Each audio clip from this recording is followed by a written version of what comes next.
Hi everybody, welcome to the Watch Me Work on a full set of gel nails. So I've already prepped the nails and pushed back the cuticles and shaped them the way that I want to. The tips have been blended out. I start with the protein bond and then I go in and I do a base layer from Gelish Foundation. Nothing major, it's just enough to almost provide a little bit of a foundation base before I get into applying the regular gel over her nails. So it goes into the light and it cures for, I cure it for at least 30 seconds, not that it needs to. The foundation is usually supposed to be used with the gel polish colors, but I like that one little extra barrier, and with the protein bond, it bonds very well to her nail. Just gives a little bit of extra protection there. So what I use currently is the C&D Brisa Hard Gel. It's a thick viscosity, and I like that. I start by going in with a number 6 flat brush and I put down a slip layer. It's just a fine coat of the hard gel all the way around the cuticles, down to the sidewall, down to the free edge, just to coat the whole nail so that it's really covered nicely. That's the most important part. I want to make sure that the gel is bonded, that it's staying where it needs to stay so that I don't have a lot of lifting issues. So when doing a full set, I'll start with the 4 nails and I'll take my time to make sure that that slip layer is put down nicely. And then I'll get a larger glob, basically, of gel, and I set it down and I float it over the nail, leaving a good portion of it back towards the nail bed, because that's where I'm going to want the strength for the structure of the nail to be. So you can see it's just the same process. You take the glob and you put it down and you float it. You don't want to play with it a whole lot because you'll create air bubbles. And because you already have that slip layer down, you don't have to worry so much about edge to edge because it will level out into those edges. So it's just making sure that you have enough on there to create the strength. I get a little messy sometimes, and that's okay. I'm human. We clean it up with an orange wood stick. Go back in, do the 4th finger, get it all set, float it down to the free edge. So when 4 fingers are done, I fine tune it a little bit because I'm a little bit of a nitpicker. And then I'll turn her hand over. And this is to allow the gel to let gravity do some work and build a nice apex so that she gets the proper amount of structure and strength that she needs to have a nice gel nail. I'll have her cure that one for a minimum of 60 seconds while I will go over and I will repeat the same process on her other hand. I will start by really making sure that I have a nice slip layer down, going from the cuticle to the free edge, from sidewall to sidewall, making sure that everything is covered before I go in to float the hard gel with the bulk of it for structure. So, same process. Maybe not everybody does it quite this way. This is just how I do a full set. I like the way it comes out. You can go back in and add extra after the first cure to get the shape that you want. Like I said, this is just how I do it, so it works well for me and it gets the job done. Once again, we do all 4. Make sure she's cleaned up around the edges. Sometimes when they rotate their hands as you're working on them, that gel will try to slip over to the sidewall. You just want to make sure that those are very clean before you put them in the light. Otherwise, you're going to have a mess to clean up afterwards. And I know you can't see it because I got out of shot there, but it was just really a matter of making sure that everything was where it was supposed to be. So we're just going back and floating. Same process. And it, you're still going to shape these afterwards. It's not the finished product, but you want to apply it so that a good portion of your shaping is done by the self-leveling of the gel before you put it in the light. Don't rush it. If your gel's not quite where you want it to be yet, don't just hurry up and shove it in the light, because it's going to freeze right where you put it, and it's going to be lumpy and bumpy, and then you're going to spend more time filing, and that's a bunch of bullshit. Nobody wants to do that. Try and make it as easy on yourself as you can.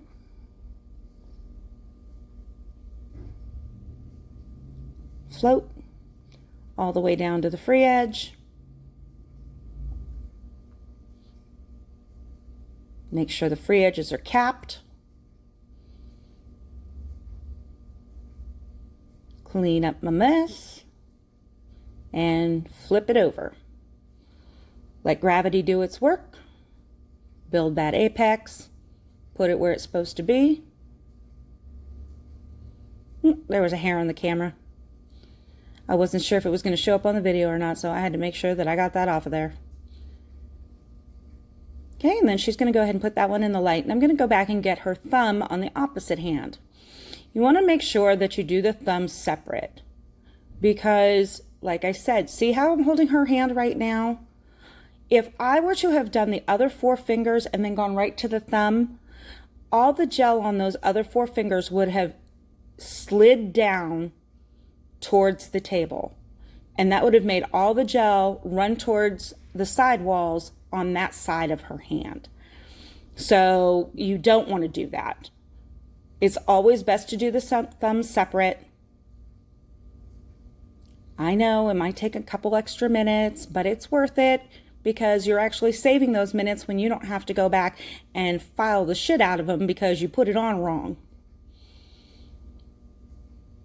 So then you've got the glob, and float it down to the free edge, and it's going to do the same process.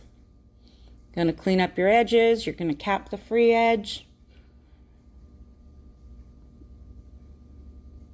Now see, she had a low spot in the gel, and I was able to go over and add a little bit more where I wanted it before I flip her hand. You can always go in and add some more. I'm leaving it level out for just a second here, pushing it kind of where I need it to be, and then I'm going to flip it upside down. Let gravity do its work. And then I will flip her right side up and put her back in the light. I double check it before I put it in, and then we're over to the other hand. See, same thing. Slip layer that will go from cuticle to free edge, from sidewall to sidewall.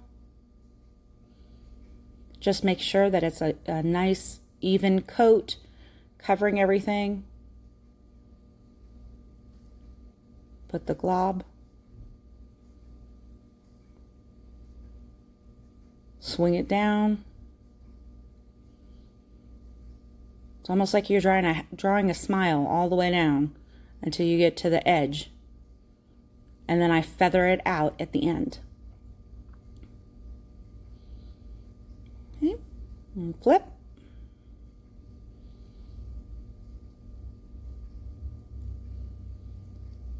And then that one will go in the light to cure as well. Okay, I'm now done with the hard gel. I cap it and I put it away. We'll go ahead and we will take some cleanser. We will clean off the sticky layer, and then I will go in and I will do my shaping of her nails. So I go in and I start with her sidewalls and the end. Make sure that it's how I want it.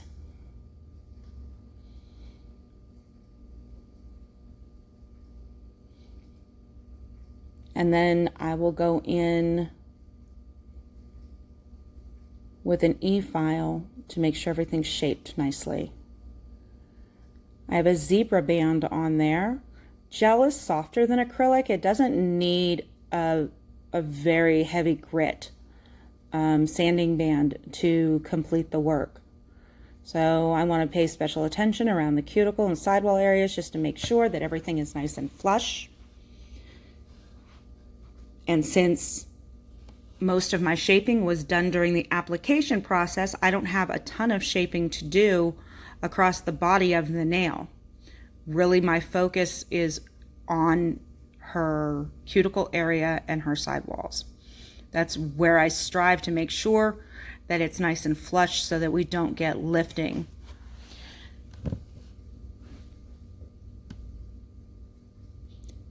Same thing all around the sides. I do love the zebra sanding bands. I've used medium grit sanding bands before that are the reddish colored ones, but I just started using these zebra ones and I really like them. They really seem to be nice when I'm working with gel, and I do work with a lot of gel. So when I'm all done, and I will check the shape, put it where I can see it. I will still go back in with my hand file one more time. Once again, sorry, out of shot. I'm a newbie here. I'll hold her hand up so that I can see what it looks like from her perspective. I want to know that they are straight. They're coming straight up off the nail bed, and that across the top they are straight. So I will make all my fine-tuned files right there. And then I will flip them over. And I then float my board across the top just to make sure that I've got all my arches, everything's just, it's a finished file. The better you make it look before you put the polish on, the better it's going to look. You want it to be nice and crisp and clean and smooth, because the minute you put polish on or artwork, everything is going to show up in a heartbeat, and you're going to see everything that you did wrong. Go in, clean those off. I did the same thing on the other hand, so I didn't feel the need to show you guys all the repetition with it. Here I'm going in with the Beetles Gel Polish, and I've done some reviews on this polish. I'm new to this polish. I just started ordering it during the quarantine, and I'm telling you what, I love the pigments of them. I think they're fabulous. They can get a little thick, but the way to fix that is to go ahead and just put them in your pocket and warm it up while you're doing your nail shaping, so that when you are ready to polish, you then have a thinner consistency, so it will cure nicely in the light. Beetles Gel Polish needs a minimum cure of 60 seconds to work the way it is supposed to. They recommend 60 to 90 seconds.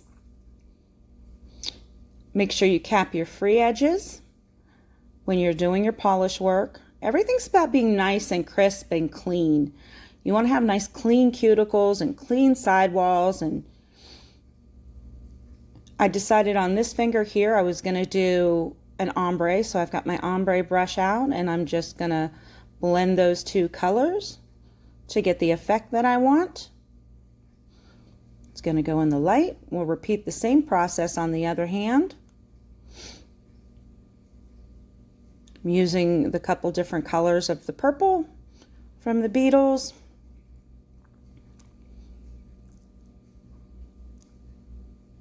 And because her nails are nice and smooth, it's going nicely. If you get any polish on the edges, you can clean them up with an orange wood stick or with a brush with a little bit of alcohol on it. That'll clean the gel polish up from around the edges. So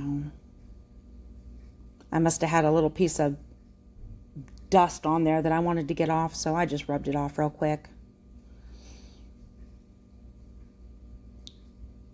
See, just clean it up. Nobody's perfect. I'm not perfect. I make lots of mistakes, but at the end of the day, my clients are happy, and that's what counts. And hopefully I can show you guys some stuff and you can learn some stuff, and then we'll all be happy. Once again, I chose to ombre the ring finger for the design that I chose to do on her nails.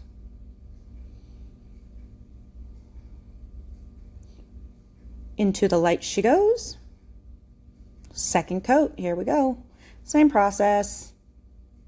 I know y'all know how to polish nails. Trying to think if there's anything I'm missing that... Oh, well, this is how I do my glitters. Some glitters are not very opaque. They are sheer.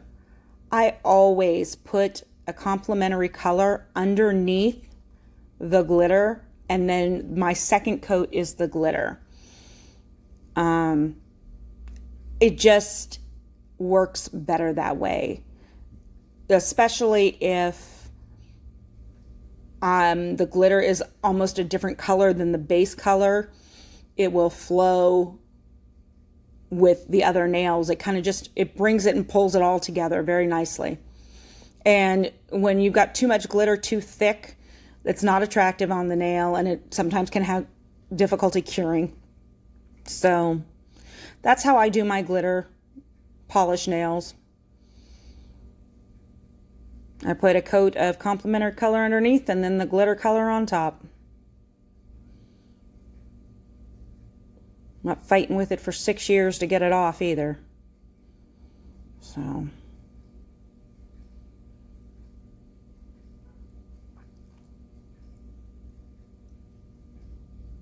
absolutely beautiful purple. I love that. It's so nice and soft and just a really nice shade. I believe that Beetles set was a set that had 3 purples and 3 pinks in it. And I absolutely love the pinks that go with it, and I love the purples that go with it. So after everything is set and done, that hand will go in the light.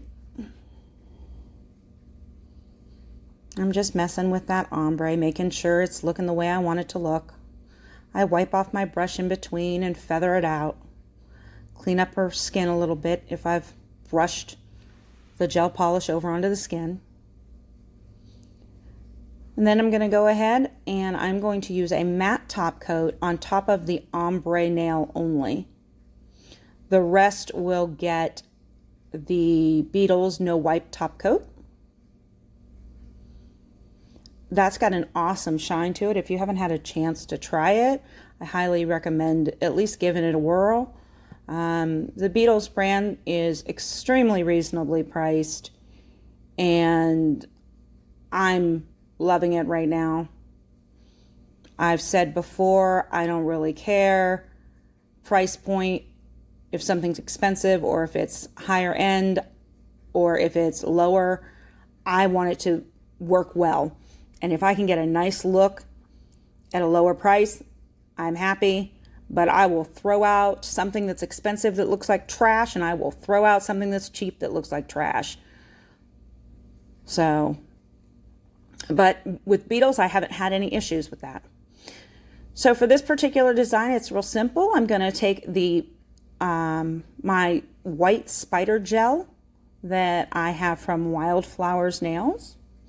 And I'm going to do just a little bit of lines with it, just kind of swooping it over. I know it's kind of hard to see here right now in the video, but they're there, I promise. And then I'm going to sugar them. So I have a glitter that I use, and I coat the whole nail. I tap off the excess, and then I go ahead and have her put it back in the light, and it will cure. And then when it comes off, all I can do is take the brush off all the excess, and it's a gorgeous little nail right there. It's a nice accent. It's got some shimmer to it, and there's the final result. So thank you. I hope you liked it. Click the subscribe button and have a great day.